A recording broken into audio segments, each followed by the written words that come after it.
أعوذ بالله من الشيطان الرجيم. بسم الله الرحمن الرحيم. هل أتى على الإنسان حين من الدهر لم يكن شيئا مذكورا إنا خلقنا الإنسان من نطفة أمشاج نبتليه فجعلناه سميعا بصيرا إنا هديناه السبيل إما شاكرا وإما كفورا إنا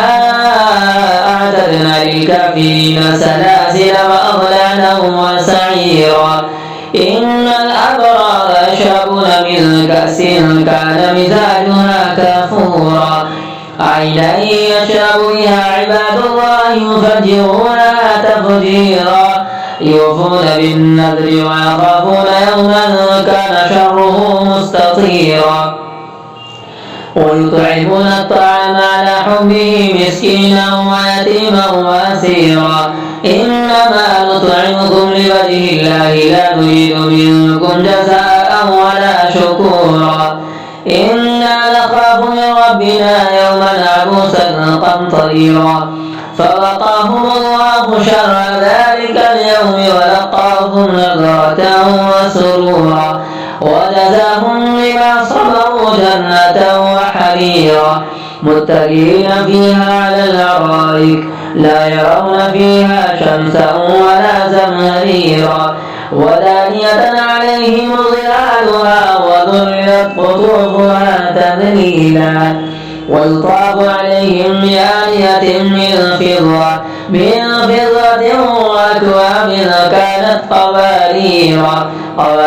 من فضة قدروها تقديرا ويسقون فيها كأسا كان مزاجها زنجبيلا عينا فيها تسمى سلسبيلا ويطوف عليهم ولدان مخلدون إذا رأيتهم حسبتهم لؤلؤا منثورا وإذا رأيت ثم رأيت نعيما وملكا كبيرا عاليهم ثياب سندس خضر واستبرق وحلوا أساور من فضة وسقاهم ربهم شرابا طهورا إن هذا كان لكم جزاء وكان سعيكم مشكورا إنا نحن نزلنا عليك القرآن تنزيلا فاصبر لحكم ربك ولا تطع منهم آثما أو كفورا واذكر اسم ربك بكرة وأصيلا ومن الليل فاسجد له وسبحه ليلا طويلا إن هؤلاء يحبون العاجلة ويذرون وراءهم يوما ثقيلا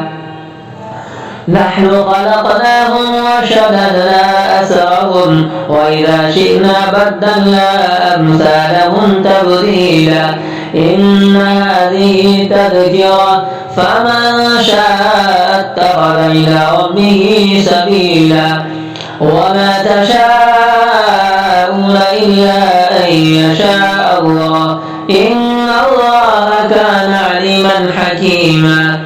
يدخل من يشاء في رحمته والظالمين أعد لهم عذابا أليما.